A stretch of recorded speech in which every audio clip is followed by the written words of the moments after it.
ਸਤਿ ਸ਼੍ਰੀ ਅਕਾਲ। ਤੁਸੀਂ ਵੇਖ ਰਹੇ ਹੋ ਪੰਜਾਬ ਮੇਲ USA TV। ਮੈਂ ਹਾਂ ਮੋਹਿਤ ਰੂਬਲ। ਪ੍ਰੋਗਰਾਮ ਪੰਜਾਬ ਚਰਚਾ ਦੇ ਵਿੱਚ ਇੱਕ ਵਾਰ ਫੇਰ ਤੁਹਾਡਾ ਸਵਾਗਤ ਹੈ। ਇਸ ਪ੍ਰੋਗਰਾਮ ਦੇ ਵਿੱਚ ਹਰ ਵਾਰ ਅਸੀਂ ਇੱਕ ਨਵਾਂ ਮੁੱਦਾ, ਇੱਕ ਨਵਾਂ ਵਿਸ਼ਾ ਲੈ ਕੇ ਆਉਂਦੇ ਹਾਂ ਐਂਡ ਇਸ ਵਿਸ਼ੇ ਦੇ ਉੱਪਰ ਗੱਲਬਾਤ ਕਰਨ ਲਈ ਇੱਕ ਮਾਹਰ ਸਾਡੇ ਨਾਲ ਸਟੂਡੀਓ ਵਿੱਚ ਮੌਜੂਦ ਹੁੰਦੇ ਨੇ। ਸੋ ਅੱਜ ਅਸੀਂ ਜਿਸ ਸੈਕਟਰ, ਜਿਸ ਇੰਡਸਟਰੀ ਬਾਰੇ ਗੱਲਬਾਤ ਕਰਨ ਜਾ ਰਹੇ ਹਾਂ, ਉਸ ਦਾ ਕਰੋਨਾ ਦੇ ਉੱਪਰ ਕਾਫੀ ਡੂੰਘਾ ਅਸਰ ਪਿਆ। ਪਰ ਜਿਵੇਂ ਹੁਣ ਜਿਹੜਾ ਕਰੋਨਾ ਦੇ ਜਿਹੜੇ ਕੇਸ ਨੇ ਹੁਣ ਘੱਟ ਆਉਣੇ ਸ਼ੁਰੂ ਹੋ ਗਏ ਨੇ, ਸੋ ਹੌਲੀ ਹੌਲੀ ਸੈਕਟਰ ਵੀ ਖੁੱਲਦਾ ਜਾ ਰਿਹਾ ਤੇ ਮੈਂ ਗੱਲ ਕਰ ਰਿਹਾ ਇਮੀਗ੍ਰੇਸ਼ਨ ਡਿਪਾਰਟਮੈਂਟ ਦੀ। ਸੋ ਸਵਾਗਤ ਕਰਦੇ ਹਾਂ ਮਿਸਟਰ ਰਵਿੰਦਰਪਾਲ ਸਿੰਘ ਜੀ ਦਾ, ਜੋ ਕਿ ਪਿਛਲੇ 21 ਸਾਲਾਂ ਤੋਂ ਇਮੀਗ੍ਰੇਸ਼ਨ ਇੰਡਸਟਰੀ ਦੇ ਵਿੱਚ ਆਪਣੀਆਂ ਸੇਵਾਵਾਂ ਨਿਭਾ ਰਹੇ ਨੇ। ਸਰ ਬਹੁਤ ਬਹੁਤ ਤੁਹਾਡਾ ਸਵਾਗਤ ਹੈ ਪ੍ਰੋਗਰਾਮ ਦੇ ਵਿੱਚ। ਬਹੁਤ ਸ਼ੁਕਰੀਆ ਸਰ, ਔਰ ਸਾਰੇ ਦਰਸ਼ਕਾਂ ਨੂੰ ਪਿਆਰ ਭਰੀ ਸਤਿ ਸ਼੍ਰੀ ਅਕਾਲ। ਸਰ ਸਭ ਤੋਂ ਪਹਿਲਾਂ ਤਾਂ ਸਵਾਲ ਇਹ ਪੁੱਛਦੇ ਹਾਂ ਕਿ ਕਰੋਨਾ ਤੋਂ ਬਾਅਦ ਕੀ ਜਿਹੜੇ ਹੁਣ ਵੀਜ਼ੇ ਨੇ ਉਹ ਲੱਗਣੇ ਸ਼ੁਰੂ ਹੋ ਚੁੱਕੇ ਨੇ?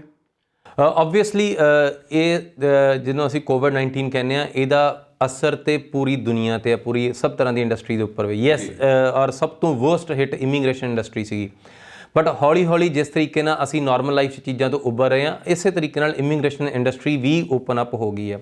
ਆਫਿਸਿਸ ਖੋਲ੍ਹ ਗਏ ਨੇ, ਈਵਨ ਗਵਰਨਮੈਂਟ ਨੇ ਆਇਲਸ ਇੰਸਟੀਚਿਊਟ ਸੀ ਉਹ ਵੀ ਓਪਨ ਕਰਤੇ ਆ। ਸੋ ਆਲਮੋਸਟ ਸਾਰੇ ਰੂਪ ਵਿੱਚ ਇੰਡੀਆ ਦੇ ਵਿੱਚ ਤਾਂ ਖੁੱਲ੍ਹ ਗਿਆ। ਹੁਣ ਸੈਕੰਡ ਸਟੇਜ ਆ ਕਿ ਬਹੁਤ ਸਾਰੀਆਂ ਅੰਬੈਸੀਜ਼ ਜਿਹੜੀਆਂ ਨੇ ਉਹ ਲਾਈਕ ਆਲਮੋਸਟ ਕੁਝ ਅੰਬੈਸੀਜ਼ 100% ਵਰਕਿੰਗ ਦੇ ਉੱਪਰ ਆ ਗਈਆਂ, ਕੁਝ ਅੰਬੈਸੀਜ਼ ਪਾਰਸ਼ਲੀ ਵਰਕਿੰਗ ਦੇ ਉੱਪਰ ਆ ਗਈਆਂ। ਬਟ ਫਾਈਨਲੀ ਐਵਰੀਥਿੰਗ ਸਟਾਰਟਡ, ਸੋ ਸ਼ੁਰੂ ਹੋ ਗਿਆ ਸਭ ਕੁਝ। ਮਤਲਬ ਜਿਹੜੇ ਕਾਫੀ ਦੋਸਤ ਸੀਗੇ ਜਿਹੜਾ ਇੰਤਜ਼ਾਰ ਕਰ ਰਹੇ ਸੀਗੇ ਕਿ ਹਾਂ ਵੀ ਕਦੋਂ ਦੁਬਾਰਾ ਐਮਬੈਸੀਜ਼ ਖੁੱਲ੍ਹਣ, ਉਹ ਦੁਬਾਰਾ ਅਪਲਾਈ ਕਰਨ, ਚਾਹੇ ਸਟੂਡੈਂਟ ਲਈ, ਚਾਹੇ ਟੂਰਿਸਟ ਲਈ, ਚਾਹੇ ਵਰਕ ਲਈ ਤੇ ਚਾਹੇ PR ਲਈ, ਸੋ ਖੁੱਲ੍ਹ ਚੁੱਕੇ ਨੇ। ਪਰ ਕਾਫੀ ਕੰਟਰੀਜ਼ ਨੇ ਜਿਨ੍ਹਾਂ ਨੇ ਕਾਫੀ ਸ਼ਾਇਦ ਰਿਸਟ੍ਰਿਕਟ ਕੀਤਾ ਹੋਇਆ ਕਿ ਇਸ ਸਾਲ ਉਹਨਾਂ ਦੇ ਵਿੱਚ ਉਸ ਕੰਟਰੀ ਦੇ ਵਿੱਚ ਨਹੀਂ ਜਾ ਸਕਦੇ। ਹਾਂ, ਬਹੁਤ ਸਾਰੇ ਕੰਟਰੀਜ਼ ਦਾ ਹਾਲੇ 100% ਡਰ ਨਹੀਂ ਲੱਥਿਆ। ਜਿਸ ਤਰੀਕੇ ਨਾਲ ਹਾਲੇ ਵੀ ਤੁਸੀਂ ਦੇਖੋਗੇ ਨਿਊਜ਼ੀਲੈਂਡ ਨੂੰ ਵੇਖ ਲਓ, ਆਸਟ੍ਰੇਲੀਆ ਨੂੰ ਵੇਖ ਲਓ, ਇਹਨਾਂ ਦਾ 100% ਹਾਲੇ ਤੱਕ ਡਰ ਨਹੀਂ ਲੱਥਾ। ਯੂਰਪੀਅਨ ਕੁਝ ਕੰਟਰੀਜ਼ ਆ ਜਿਨ੍ਹਾਂ ਦਾ ਹਾਲੇ ਤੱਕ ਸਟਿਲ ਉਹ ਡਰ ਦੇ ਮਾਹੌਲ 'ਚ ਨੇ, ਬਿਕੋਜ਼ ਕਿਤੇ ਸੈਕੰਡ ਵੇਵ ਸ਼ੁਰੂ ਹੋ ਗਈ ਜਾਂ ਕਿਤੇ ਦੁਬਾਰਾ ਉਹਨਾਂ ਹੌਸਲਾ ਨਹੀਂ ਪਿਆ। ਬਟ ਜਿਹੜੇ ਮੇਜਰ ਡੈਸਟੀਨੇਸ਼ਨਸ ਨੇ ਜਿਨ੍ਹਾਂ ਨੂੰ ਅਸੀਂ ਸਾਡੇ ਸਟੂਡੈਂਟ ਸਭ ਤੋਂ ਵੱਧ ਜਾਂਦੇ ਨੇ, ਉਹ ਤਕਰੀਬਨ ਓਪਨ ਅਪ ਹੋ ਗਏ ਆ। ਪਰ ਅਗਰ ਗੱਲ ਕਰੀਏ ਸਟੂਡੈਂਟ ਦੀ, ਤੁਸੀਂ ਗੱਲ ਕੀਤੀ, ਸਭ ਤੋਂ ਜ਼ਿਆਦਾ ਸਟੂਡੈਂਟ ਲਾਈਕ ਕਰਦੇ ਨੇ ਕੈਨੇਡਾ ਜਾਣ ਨੂੰ। ਪਰ ਕੈਨੇਡਾ ਦੇ ਵਿੱਚ ਤਾਂ ਜਿਹੜੀ ਸਤੰਬਰ ਦੀਆਂ ਕਲਾਸਾਂ ਸੀਗੀਆਂ ਉਹ ਤਾਂ ਆਨਲਾਈਨ ਉਹਨਾਂ ਨੇ ਸ਼ੁਰੂ ਕਰਵਾਤੀਆਂ, ਪਰ ਸਟੂਡੈਂਟਸ ਕੀ ਹੁਣ ਜਾਣਾ ਸ਼ੁਰੂ ਹੋ ਚੁੱਕੇ ਨੇ? ਨਹੀਂ, 20 ਅਕਤੂਬਰ ਤੋਂ ਨਵੀਂ ਨੋਟੀਫਿਕੇਸ਼ਨ ਆ ਗਈ ਆ। ਕੱਲ ਪਰਸੋਂ ਤੋਂ ਅਗੇਨ ਨਵੀਂ ਨੋਟੀਫਿਕੇਸ਼ਨ ਸੀ ਕਿ ਕੈਨੇਡੀਅਨ ਗਵਰਨਮੈਂਟ ਨੇ ਅਨਾਉਂਸ ਕਰਤਾ ਕਿ ਚਾਹੇ ਕਿਸੇ ਵੀ ਕੰਟਰੀ ਤੋਂ, ਇਕੱਲੇ ਇੰਡੀਆ ਤੋਂ ਨਹੀਂ, ਕਿਸੇ ਵੀ ਕੰਟਰੀ ਦੇ ਵਿੱਚ ਸਟੂਡੈਂਟ ਆ, ਉਹਦੇ ਕੋਲ ਆਲਰੇਡੀ ਵੀਜ਼ਾ ਹੈ ਔਰ ਉਹ ਟਰੈਵਲ ਕਰ ਸਕਦਾ। ਬਿਕੋਜ਼ ਇਹਨਾਂ ਨੇ ਕੋਵਿਡ ਕੰਪਲਾਇੰਸ ਕਲਾਸਰੂਮਸ ਬਣਾ ਲਏ ਨੇ ਆਲਮੋਸਟ, ਜਿੰਨੇ ਕਾਲਜਸ ਨੇ, ਜਿੰਨੇ ਇੰਸਟੀਚਿਊਟਸ ਨੇ, ਯੂਨੀਵਰਸਿਟੀਜ਼ ਨੇ, ਉਹ ਦੇ ਆਰ ਕੋਵਿਡ ਰੈਡੀ। ਸੋ ਅਗਰ ਸਟੂਡੈਂਟਸ ਨੇ ਉੱਥੇ ਫਿਜ਼ੀਕਲੀ ਟਰੈਵਲ ਕਰਨਾ, ਉਹਦੇ ਉੱਪਰ ਜਿਹੜੀ ਰੋਕ ਲੱਗੀ ਸੀ ਉਹ ਹਟਾ ਦਿੱਤੀ ਹੈ। ਇਸ ਤੋਂ ਪਹਿਲਾਂ ਜਿਹੜੀ ਰੋਕ ਸੀਗੀ ਉਹ ਸਿਰਫ 18 ਮਾਰਚ ਤੱਕ ਦੇ ਸਟੂਡੈਂਟ ਇਕੱਲੇ ਅਲਾਉਡ ਸੀ, ਕਿ ਜਿਨ੍ਹਾਂ ਕੋਲ 18 ਮਾਰਚ ਤੋਂ ਪਹਿਲਾਂ ਦੇ ਵੀਜ਼ਾਜ਼ ਆਏ ਆ, ਕੱਲੇ ਉਹਨਾਂ ਨੂੰ ਟਰੈਵਲ ਕਰਨਾ ਅਲਾਉਡ ਸੀ। ਬਟ ਹੁਣ 20 ਅਕਤੂਬਰ ਤੋਂ ਅਨਾਉਂਸ ਕਰਤਾ ਹੈ ਕਿ anybody in the world who have valid Canadian visa, ਕਿਸੇ ਕੋਲ ਵੀ ਕੈਨੇਡੀਅਨ ਵੀਜ਼ਾ ਹੈਗਾ, ਕਿਸੇ ਵੀ ਸਟੂਡੈਂਟ ਕੋਲ, ਕਿਸੇ ਵੀ ਮੁਲਕ ਤੋਂ, ਉਹ ਕਿਸੇ ਵੀ ਕਾਲਜ ਵਿੱਚ ਪੜ੍ਹਨ ਜਾ ਸਕਦਾ ਹੈ। ਜੀ, ਪਰ ਜਿਹੜੀ ਕਲਾਸਿਸ ਆਨਲਾਈਨ ਸ਼ੁਰੂ ਕਰਤੀਆਂ ਸੀਗੀਆਂ, ਵੈਸੇ ਤੁਸੀਂ ਕੀ ਸੋਚਦੇ ਹੋ ਕਿ ਹਾਂ ਵੀ ਉਹ ਇੱਕ ਚੰਗਾ ਸਟੈਪ ਸੀਗਾ?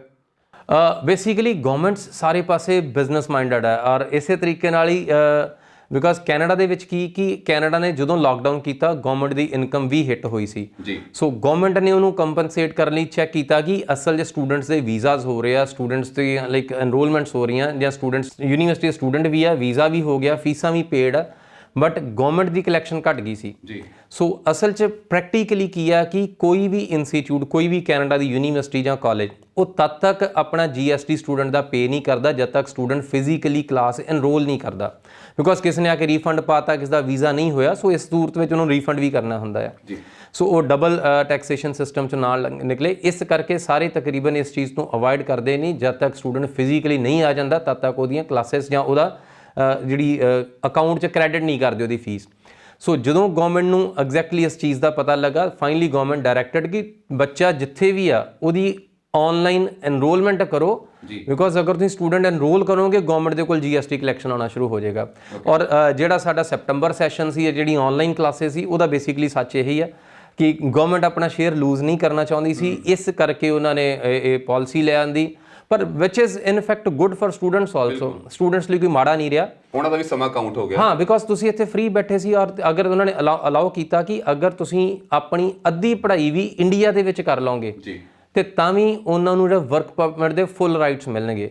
ਹੁਣ ਕੁਝ ਕੈਟਾਗਰੀਜ਼ ਦੀ ਇਹਦੇ ਵਿੱਚ ਕਨਫਿਊਜ਼ਨ ਸੀਗੀ, ਜਿੱਦਾਂ ਸਪੋਜ਼ ਕਰੋ ਜਿੱਦਾਂ ਗਵਰਨਮੈਂਟ ਨੇ ਕਹਤਾ ਕਿ ਤੁਸੀਂ ਸਾਲ ਤੱਕ ਦੀ ਪੜ੍ਹਾਈ ਉੱਥੇ ਕਰ ਸਕਦੇ ਹੋ, ਪਰ ਕੁਝ ਬੱਚਿਆਂ ਨੇ ਇਹਦੇ 'ਚ ਖਾਸ ਖਿਆਲ ਰੱਖਣਾ ਹੈ ਕਿ ਜਿਨ੍ਹਾਂ ਦੇ ਕੋਲ ਤੁਸੀਂ ਚਾਹੇ ਹਾਲੇ ਵੀ ਆਨਲਾਈਨ ਕਲਾਸਿਸ ਲਾ ਰਹੇ ਆ, ਅਗਰ ਤੁਹਾਡਾ ਪ੍ਰੋਗਰਾਮ 1 ਸਾਲ ਦੀ ਡਿਊਰੇਸ਼ਨ ਦਾ ਆ, ਤੁਸੀਂ 1 ਸਮੈਸਟਰ ਤੋਂ ਵੱਧ ਆਨਲਾਈਨ ਪੜ੍ਹਾਈ ਨਹੀਂ ਕਰਨੀ, ਬਿਕੋਜ਼ ਅਗਰ ਤੁਹਾਡੇ ਕੋਲ ਪ੍ਰੋਗਰਾਮ 1 ਸਾਲ ਦਾ ਆ, ਤੁਸੀਂ 1 ਸਾਲ ਵੀ ਇੰਡੀਆ 'ਚ ਪੜ੍ਹ ਲਿਆ ਤੇ ਇਸ ਬੱਚੇ ਨੂੰ ਮੁੜ ਕੇ ਕੈਨੇਡਾ 'ਚ ਜਾ ਕੇ ਵਰਕ ਪਰਮਿਟ ਨਹੀਂ ਮਿਲੇਗਾ। ਸੋ ਕੁਝ ਹਦਾਇਤਾਂ ਨੇ ਜਿਹੜੀਆਂ ਸਟੂਡੈਂਟਸ ਨੂੰ ਲਾਈਕ ਇਦਾਂ ਦੀ ਗੱਲਬਾਤ ਕਰਕੇ ਪਤਾ ਲੱਗਣੀਆਂ ਨੇ, ਬਟ ਉਂਝ ਗਵਰਨਮੈਂਟ ਵੱਲੋਂ ਵੈਲਕਮਿੰਗ ਸਟੈਪ ਸੀਗਾ ਕਿ ਓਕੇ ਉਹਨਾਂ ਨੇ ਅਲਾਓ ਕੀਤਾ ਕਿ ਅਗਰ ਭਾਵੇਂ ਇੰਡੀਆ 'ਚ ਵੀ ਪੜ੍ਹ ਰਿਹਾ ਤੇ ਅਸੀਂ ਉਹਨੂੰ ਕੈਨੇਡਾ 'ਚ ਪੜ੍ਹਦਾ ਕਾਊਂਟ ਕਰ ਲਾਂਗੇ। ਜੀ ਗੱਲ ਕਰੀਏ ਸਟੂਡੈਂਟ ਵੀਜ਼ਾ ਦੀ ਤਾਂ ਮਹਿਜ਼ ਇਹ ਬਹਾਨਾ ਹੁੰਦਾ ਹੈ ਕਿ ਹਾਂ ਵੀ ਬੇਸਿਕ ਮਕਸਦ ਹੁੰਦਾ ਕਿ ਹਰ ਇਨਸਾਨ ਦਾ ਕਿ ਬਾਹਰ ਜਾ ਕੇ ਪੱਕੇ ਹੋ ਜਾਣਾ ਤੇ ਵਧੀਆ ਕਮਾਈ ਕਰਨੀ ਤੇ ਆਪਣੇ ਘਰਦਿਆਂ ਨੂੰ ਵੀ ਸੈੱਟ ਕਰ ਲੈਣਾ, ਪਰ ਮੋਸਟ ਆਫ ਦੀ ਯੂਥ ਦੀ ਜਿਹੜੀ ਮੇਨ ਤਵੱਜੋ ਰਹਿੰਦੀ ਹੈ ਉਹ ਕੈਨੇਡਾ ਹੀ ਕਿਉਂ ਰਹਿੰਦੀ ਹੈ? ਬਾਕੀ ਦੇਸ਼ ਜਿਵੇਂ USA ਬਹੁਤ ਵੱਡਾ ਦੇਸ਼, ਉਹਨੂੰ ਇੰਨੀ ਤਵੱਜੋ ਕਿਉਂ ਨਹੀਂ ਦਿੱਤੀ ਜਾਂਦੀ ਕਿ ਉੱਥੇ ਪੱਕੇ ਨਹੀਂ ਹੋਇਆ ਜਾਂਦਾ ਈਜ਼ੀਲੀ? ਨਹੀਂ, ਅਸਲ 'ਚ ਸਾਨੂੰ ਸਾਡੇ ਨਾ ਸਮਾਜਿਕ ਦਰੋਮਦਾਰ ਵੇਖਣਾ ਪਏਗਾ। ਸਾਡੇ ਬੱਚਿਆਂ ਦੇ ਉੱਪਰ ਕੀ ਆ ਕਿ ਇੱਕ ਇਨਸਿਕਿਉਰਿਟੀ ਹੋ ਗਈ। ਮੈਨੂੰ 21 ਸਾਲ ਹੋ ਗਏ ਇਸ ਇੰਡਸਟਰੀ ਦੇ ਵਿੱਚ।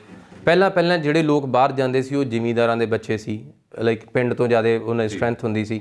ਹੁਣ ਤੁਸੀਂ ਵੇਖੋਗੇ ਚਾਹੇ ਉਹ IAS ਆ, ਚਾਹੇ IPS ਆ, ਚਾਹੇ ਉਹ ਲਾਈਕ ਕੋਈ ਵੀ DC ਦਾ ਬੱਚਾ ਆ, ਚਾਹੇ ਸ਼ਹਿਰ ਦੇ SSP ਦਾ ਬੱਚਾ ਆ। ਸੋ ਇਸ ਟਾਈਮ ਚਾਹੇ ਕਿਸੇ ਡਾਕਟਰ ਦਾ ਬੱਚਾ ਹੈ, ਸੋ ਇਸ ਟਾਈਮ ਸਭ ਦੇ ਵਿੱਚ ਉਹ ਇਨਸਿਕਿਉਰਿਟੀ ਆ ਵੀ ਯਾਰ ਅਸੀਂ ਤੇ ਇੱਥੇ ਕੱਟ ਲਾਂਗੇ ਤੇ ਗਾਂ ਬੱਚਿਆਂ ਦਾ ਭਵਿੱਖ ਕਿਸੇ ਨਾ ਕਿਸੇ ਤਰੀਕੇ ਨਾਲ ਸੁਰੱਖਿਅਤ ਕਰ ਦਈਏ। ਔਰ ਕੈਨੇਡਾ ਨੇ ਸਭ ਤੋਂ ਵੱਧ ਜਿਹੜਾ ਇਸ 'ਚ ਰੋਲ ਅਦਾ ਕੀਤਾ ਹੈ, ਕੈਨੇਡਾ ਦੀ ਪਾਲਿਸੀ ਰਹੀ ਹਮੇਸ਼ਾ ਕੈਚ ਦੈਮ ਯੰਗ, ਕਿ ਸਭ ਤੋਂ ਛੋਟੀ ਉਮਰ ਦਾ ਬੱਚਾ ਕੈਨੇਡਾ ਹਮੇਸ਼ਾ ਪ੍ਰੈਫਰ ਕਰਦਾ ਕਿ 18 ਸਾਲ ਦਾ ਆ, +2 ਕੀਤੀ ਆ, ਸੋ ਕੈਨੇਡਾ ਲਈ ਸਭ ਤੋਂ ਵੱਧ ਪ੍ਰੈਫਰਡ ਇਹ ਸਟੂਡੈਂਟਸ ਨੇ। ਸੋ ਇਹਨਾਂ ਦਾ ਹੌਲੀ ਵਿਦਿਅਕ ਮਿਆਰ ਥੋੜ੍ਹਾ ਜਿਹਾ ਇੰਗਲਿਸ਼ ਦਾ ਮਿਆਰ ਉੱਚਾ ਚੱਕਦੇ ਜ਼ਰੂਰ ਗਏ ਨੇ, ਬਿਕੋਜ਼ ਕੈਨੇਡਾ ਨੇ ਕੁਆਲਿਟੀ ਕੰਪਰੋਮਾਈਜ਼ ਨਹੀਂ ਕੀਤਾ। ਪਰ ਹੁਣ ਪੇਰੈਂਟਸ ਦੇ ਕੋਲ ਮੋਟਾ ਹਿਸਾਬ ਇਹ ਹੋ ਗਿਆ ਕਿ ਬੱਚੇ ਦੇ ਪੈਸੇ ਲਾ ਕੇ ਉਹਨੂੰ ਇੱਥੇ ਕਾਰੋਬਾਰ ਖੋਲ੍ਹ ਕੇ ਦਈਏ ਜਾਂ ਇੰਨੇ ਪੈਸੇ ਇੱਕ ਵਾਰੀ ਲਾਈਏ ਤੇ ਸਾਰੀ ਉਮਰ ਲਈ ਟੈਨਸ਼ਨ ਫਰੀ ਹੋ ਜਾਈਏ। ਸੋ ਕੈਨੇਡਾ ਨੇ ਉਹ 'ਚ ਚੰਗਾ ਰੋਲ ਅਦਾ ਕੀਤਾ ਕਿ ਸਾਡੇ ਬੱਚਿਆਂ ਕੋਲ ਜਾਂਦਿਆਂ ਕੋਲ ਫਾਈਨੈਂਸ਼ੀਅਲ ਇੰਡੀਪੈਂਡੈਂਸ ਆ, ਕਿ ਜਿਹੜਾ ਜੇਬ 'ਚ ਰੁਪਈਆ ਆ ਉਹ ਉਹਨਾਂ ਦਾ ਆਪਣਾ ਹੋ ਗਿਆ। ਸੋ ਉਸ ਤੋਂ ਬਾਅਦ ਉੱਥੇ ਜਿਹੜੀ ਪੜ੍ਹਾਈ ਕਰਦੇ ਆ, ਉਹ ਪੜ੍ਹਾਈ ਉਹਨਾਂ ਦੇ ਕਰੀਅਰ ਦੇ ਵਿੱਚ PR ਨੂੰ ਰਸਤਾ ਚੱਲ ਜਾਂਦਾ। ਸੋ ਕੈਨੇਡਾ ਤੋਂ ਅਗਰ ਤੁਸੀਂ ਬਹੁਤ ਬਰੀਕੀ 'ਚ ਨਾ ਜਾਓ, ਤੁਸੀਂ ਅੱਜ ਤੱਕ ਕੈਨੇਡਾ 'ਚ ਸਟੂਡੈਂਟ ਗਏ ਕਦੀ ਵਾਪਸ ਆਉਂਦੇ ਨਹੀਂ ਵੇਖੋਗੇ ਕਿ ਉਹਦੀ PR ਨਹੀਂ ਹੋਈ, ਸੈਟਲਮੈਂਟ ਨਹੀਂ ਹੋਈ ਜਾਂ ਕੋਈ ਹੋਰ ਕਾਰਨ ਹੋਇਆ। ਸੋ ਕੈਨੇਡਾ ਆਟੋਮੇਸ਼ਨ ਦੇ ਵਿੱਚ ਆ ਕਿ ones you land up in Canada ਤੁਹਾਡੀ ਸੈਟਲਮੈਂਟ ਕਿਸੇ ਨਾ ਕਿਸੇ ਤਰੀਕੇ ਨਾਲ ਹੋ ਜਾਣੀ ਆ। ਸੋ ਪਰ ਅਗਰ ਅੰਕੜਿਆਂ ਦੀ ਗੱਲ ਕਰਾਂਗੇ ਤੇ USA ਦੁਨੀਆ 'ਚ ਸਭ ਤੋਂ ਵੱਧ ਵੀਜ਼ਾਸ ਦੇਣ ਵਾਲਾ ਨੰਬਰ ਹੈ। ਸੋ ਕੈਨੇਡਾ 'ਚ ਜਿੰਨੇ ਕੁ ਤੁਸੀਂ ਸਾਲ 'ਚ ਬੱਚੇ ਜਾਂਦੇ ਨੇ, ਅਮਰੀਕਾ 'ਚ ਤੇ 1 ਮਹੀਨੇ 'ਚ ਉਹਨੇ ਚਲ ਜਾਂਦੇ ਆ। ਬਟ ਇਹ ਪੰਜਾਬ ਲਈ ਫਿਗਰਸ ਥੋੜ੍ਹੀਆਂ ਅਜੀਬ ਨੇ, ਬਿਕੋਜ਼ ਪੰਜਾਬੀਆਂ ਲਈ Canada is number 1 destination. But ਅਗਰ ਤੁਸੀਂ ਪੂਰੇ ਇੰਡੀਆ ਦੀ ਗੱਲ ਕਰੋਗੇ, ਸਾਡਾ ਸਦਰਨ ਪਾਰਟ ਹੈ ਜਾਂ ਸਾਡਾ ਬੈਂਗਲੌਰ ਆ, ਬੰਬੇ ਆ, ਕੈਲਕਟਾ ਹੈ, ਮਦਰਾਸ ਆ, ਸੋ ਜਿਹੜੀਆਂ ਉੱਥੋਂ ਦੀਆਂ ਐਪਲੀਕੇਸ਼ਨਸ ਆ, ਸਟੂਡੈਂਟ ਐਪਲੀਕੇਸ਼ਨਸ ਜ਼ਿਆਦੀਆਂ ਸਾਡੇ ਸਾਊਥ ਵੱਲੋਂ ਆ। ਸੋ ਬਟ ਸਭ ਤੋਂ ਵੱਧ ਵੀਜ਼ਾਸ ਜਿਹੜੇ ਅਗਰ ਨੰਬਰ ਦੀ ਗੱਲ ਕਰਾਂਗੇ ਤਾਂ ਉਹ ਅਮਰੀਕਾ ਹੀ ਦਿੰਦਾ ਆ। ਸੋ ਕੈਨੇਡਾ ਉਹਦੇ 'ਚ ਨੰਬਰ 2 ਦੇ ਉੱਪਰ ਆ। ਪਰ ਅਗਰ ਪੰਜਾਬ ਦੀ ਗੱਲ ਕਰਾਂਗੇ, ਪੰਜਾਬ ਦੇ ਲਈ ਕੈਨੇਡਾ ਨੰਬਰ 1 ਡੈਸਟੀਨੇਸ਼ਨ ਹੈ। ਸੋ ਇਹ ਗੱਲ ਤਾਂ ਹੋ ਗਈ ਸਟੱਡੀ ਦੀ, ਪਰ ਅਗਰ ਗੱਲ ਕਰੀਏ ਪੱਕੇ ਹੋਣ ਦੀ, ਤਾਂ ਕੀ ਅਮਰੀਕਾ 'ਚ ਓਨੀਆਂ ਫੈਸਿਲਿਟੀ ਹੈ ਕਿ ਬੰਦਾ ਈਜ਼ੀਲੀ ਪੱਕਾ ਹੋ ਸਕਦਾ? ਅਮਰੀਕਾ ਦੀ ਜਿਹੜੀ ਜਿਹਨੂੰ ਤੁਸੀਂ ਕਹਿੰਦੇ ਨਾ ਸੈਟਲਮੈਂਟ ਪਾਲਿਸੀ, ਉਹ ਐਡੀ ਕਲੀਅਰ ਡਿਫਾਈਨਡ ਨਹੀਂ ਹੈਗੀ ਜਿੱਦਾਂ ਸਾਡੇ ਕੋਲ ਜਿੱਦਾਂ ਸਾਡੇ ਕੋਲ ਕੈਨੇਡਾ ਦੇ ਵਿੱਚ ਹੈ। ਕੈਨੇਡਾ 'ਚ ਇਟ ਇਜ਼ ਆਟੋਮੈਟਿਕ ਕਿ ਤੁਸੀਂ 2 ਸਾਲ ਦੀ ਪੜ੍ਹਾਈ ਕੀਤੀ, 3 ਸਾਲ ਦਾ ਪਰਮਿਟ ਆ ਗਿਆ, ਉਸ ਤੋਂ ਬਾਅਦ ਤੁਹਾਡੀ PR ਪੈ ਹੀ ਜਾਣੀ ਆ। ਸੋ US ਦੇ ਵਿੱਚ ਤੁਹਾਨੂੰ ਚਾਹੇ ਤੁਹਾਡਾ ਪ੍ਰੋਗਰਾਮ ਸਾਲ ਦਾ ਜਾਂ 2 ਸਾਲ ਦਾ, US ਸ਼ੁਰੂ 'ਚ ਵੀਜ਼ਾ ਤੁਹਾਨੂੰ ਲੰਬਾ ਦੇ ਦਿੰਦਾ 5 ਸਾਲ ਦਾ। ਉਸ ਤੋਂ ਬਾਅਦ ਤੁਹਾਡੀ OPT ਆ, CPT ਆ। ਬੇਸਿਕਲੀ ਤੁਸੀਂ ਪੜ੍ਹਾਈ ਤੋਂ ਬਾਅਦ ਅਗਰ ਜੌਬ ਨਹੀਂ ਹਾਸਲ ਕਰਦੇ, ਫਿਰ US ਵਿੱਚ ਪੱਕਾ ਹੋਣਾ ਥੋੜ੍ਹਾ ਮੁਸ਼ਕਲ ਹੋ ਜਾਂਦਾ ਆ। ਔਰ ਪਿਛਲੇ ਕੁਝ ਸਮੇਂ 'ਚ ਲੈ ਕੇ ਜੌਬਸ ਨੂੰ ਲੈ ਕੇ ਥੋੜ੍ਹਾ ਬਹੁਤ ਟਰੰਪ ਗਵਰਨਮੈਂਟ ਸਖਤ ਰਹੀ ਹੈ। ਪਰ ਅਗਰ ਅਸੀਂ ਅੰਕੜਿਆਂ ਦੀ ਗੱਲ ਕਰਾਂਗੇ ਤੇ ਟਰੰਪ ਗਵਰਨਮੈਂਟ ਦੇ ਵਿੱਚ ਜਿਹੜੇ ਵੀਜ਼ਾਸ ਆ ਉਹ ਇੰਡੀਅਨਸ ਨੂੰ ਜ਼ਿਆਦਾ ਮਿਲੇ ਆ ਓਬਾਮਾ ਗਵਰਨਮੈਂਟ ਤੋਂ। ਪਰ ਉਹ ਹੀ ਆ ਕਿ ਸਾਨੂੰ ਅਗਰ ਅਸੀਂ ਪੰਜਾਬ ਤੋਂ ਜਾਂ ਪੰਜਾਬ ਵਾਲੇ ਪ੍ਰੋਸਪੈਕਟ ਤੋਂ ਵੇਖਾਂਗੇ, ਸਾਨੂੰ ਹਮੇਸ਼ਾ ਲੱਗਦਾ ਕਿ ਕੈਨੇਡਾ ਬਿਹਤਰ ਡੈਸਟੀਨੇਸ਼ਨ ਜਾਂ ਬਿਹਤਰ ਵੀਜ਼ਾਸ ਦਿੰਦਾ ਆ। ਸੋ ਜਿਹੜੀ ਗੱਲਬਾਤ ਚੱਲ ਰਹੀ ਹੈ ਇਮੀਗ੍ਰੇਸ਼ਨ ਵਿਭਾਗ ਦੀ, ਉਹ ਇਸੇ ਤਰ੍ਹਾਂ ਜਾਰੀ ਰਹੇਗੀ। ਫਿਲਹਾਲ ਸਮਾਂ ਹੋ ਚੁੱਕਾ ਇੱਕ ਛੋਟੀ ਜਿਹੀ ਬ੍ਰੇਕ ਦਾ। ਬ੍ਰੇਕ ਤੋਂ ਬਾਅਦ ਦੁਬਾਰਾ ਮਿਲਦੇ ਹਾਂ ਪ੍ਰੋਗਰਾਮ ਦੇ ਵਿੱਚ। ਦੁਨੀਆ ਨੂੰ ਜਾਣੋ ਪੰਜਾਬ ਮੇਲ USA ਚੈਨਲ ਦੇ ਨਾਲ। ਸੰਸਾਰ ਭਰ ਦੀਆਂ ਖਬਰਾਂ ਜਾਣਨ ਲਈ, ਖਬਰਾਂ ਦੀ ਡੂੰਘਾਈ ਤੱਕ ਪਹੁੰਚਣ ਲਈ ਰੋਜ਼ ਵੇਖੋ ਪੰਜਾਬ ਮੇਲ ਅਖਬਾਰਨਾਮਾ।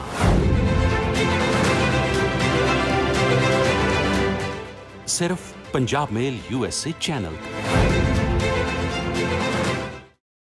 ਬ੍ਰੇਕ ਤੋਂ ਬਾਅਦ ਇੱਕ ਵਾਰ ਫਿਰ ਸਵਾਗਤ ਹੈ ਪ੍ਰੋਗਰਾਮ ਪੰਜਾਬ ਚਰਚਾ ਦੇ ਵਿੱਚ। ਅੱਜ ਅਸੀਂ ਗੱਲ ਕਰ ਰਹੇ ਹਾਂ ਮਿਸਟਰ ਅਰਵਿੰਦਰਪਾਲ ਸਿੰਘ ਜੀ ਦੇ ਨਾਲ, ਜੋ ਕਿ ਪਿਛਲੇ 21 ਸਾਲਾਂ ਤੋਂ ਇਮੀਗ੍ਰੇਸ਼ਨ ਇੰਡਸਟਰੀ ਦੇ ਵਿੱਚ ਆਪਣੀਆਂ ਸੇਵਾਵਾਂ ਨਿਭਾ ਰਹੇ ਨੇ। ਸੋ ਤੁਸੀਂ ਗੱਲਬਾਤ ਕੀਤੀ ਹੈ ਕਿ ਹਾਂ ਵੀ USA ਤਾਂ ਬਹੁਤ ਜ਼ਿਆਦਾ ਵੀਜ਼ੇ ਦੇ ਰਿਹਾ, ਪਰ ਦੇਖਿਆ ਜਾਵੇ ਤਾਂ ਪੱਕੇ ਨਹੀਂ ਲੋਕੀ ਹੋ ਰਹੇ, ਜਾਂ ਫਿਰ ਲੋਕਾਂ ਦੇ ਮਨ 'ਚ ਹਊਆ ਬੜਾ ਕਿ ਹਾਂ ਵੀ USA ਦਾ ਸ਼ਾਇਦ ਉਹਨਾਂ ਨੂੰ ਕਦੀ ਜ਼ਿੰਦਗੀ 'ਚ ਪੱਕੇ ਕਰੇਗਾ ਹੀ ਨਹੀਂ, ਵੀਜ਼ਾ ਮਿਲੇਗਾ ਹੀ ਨਹੀਂ। ਸੋ ਕੀ ਉਹ ਲੋਕਾਂ 'ਚ ਜਿਹੜਾ ਡਰ ਰਹੇ ਉਹ ਵਾਕਈ ਜਾਇਜ਼ ਹੈ ਜਾਂ ਕੋਈ ਸਟੋਰੀ ਹੋ ਰਿਹਾ? ਆਬਵੀਅਸਲੀ ਜਿਹੜੀਆਂ ਇਮੀਗ੍ਰੇਸ਼ਨ ਪਾਲਿਸੀਜ਼ ਆ ਉਹਨਾਂ ਨੂੰ ਜੇ ਕਹੋ ਨਾ ਕਿ ਕੋਈ ਆ ਕੇ ਚੈਲੰਜ ਕਰਦੇ ਆ ਰਾਤੋਂ ਰਾਤ ਬਦਲ ਦੇ, ਇਦਾਂ ਕਦੀ ਹੋ ਨਹੀਂ ਸਕਦਾ। ਬੇਸਿਕਲੀ US ਪੂਰੀ ਦੁਨੀਆ ਦਾ ਸਾਂਝਾ ਮੁਲਕ ਆ। US ਕਿਸੇ ਕਮਿਊਨਿਟੀ ਦਾ ਨਹੀਂ ਆ। 100% ਲੋਕ ਮਾਈਗ੍ਰੈਂਟਸ ਨੇ। ਸੋ ਇਸੇ ਕਰਕੇ ਚਾਹੇ ਕੋਈ ਬਾਰਡਰ ਤੋਂ ਵੀ ਲੰਘਦਾ ਆ, ਉਹਨੂੰ ਅਪੀਲ ਕਰਨ ਦਾ, ਉਹਨੂੰ ਆਪਣਾ ਕੇਸ ਪਾਉਣ ਦਾ ਅਧਿਕਾਰ ਮਿਲਦਾ, ਉਹਨੂੰ ਉੱਥੇ ਗੋਲੀ ਨਹੀਂ ਮਾਰੀ ਜਾਂਦੀ। 100% ਲੋਕ ਜਿਹੜੇ 2 ਨੰਬਰ 'ਚ ਵੀ ਜਾਂਦੇ ਉਹ ਹੱਥ ਖੜੇ ਜਾ ਕੇ ਸਰੈਂਡਰ ਕਰਕੇ ਉੱਥੇ ਮਤਲਬ ਆਪਣੇ ਆਪ ਨੂੰ ਫੜਾਉਂਦੇ ਆ। ਸੋ ਜੇ ਔਰ ਸਭ ਨੂੰ ਲੱਗਦਾ ਕਿ ਸ਼ਾਇਦ ਉੱਥੇ ਚੋਰੀ ਚੱਪੇ ਕੋਈ ਲੰਘ ਰਿਹਾ ਆ। ਸੋ ਇਹੋ ਜਿਹੀਆਂ ਸਟੋਰੀਜ਼ ਨਹੀਂ ਆ। ਸੋ US ਇੱਕ ਇਮੀਗ੍ਰੈਂਟਸ ਦਾ ਹਮੇਸ਼ਾ ਮੱਕਾ ਰਹਿਣਾ ਆ, ਉਹ ਰਹਿਣਾ ਹੀ ਆ, ਬਿਕੋਜ਼ ਇੰਨੀ ਪੂਰੀ ਦੁਨੀਆ ਤੋਂ ਲੋਕਾਂ ਨੂੰ ਸਾਂਭਣ ਵਾਲਾ ਮੁਲਕ ਹੈ USA। ਔਰ USA ਲੋਕਾਂ ਦੀ ਸਮਝ ਤੋਂ ਵੱਡਾ ਆ।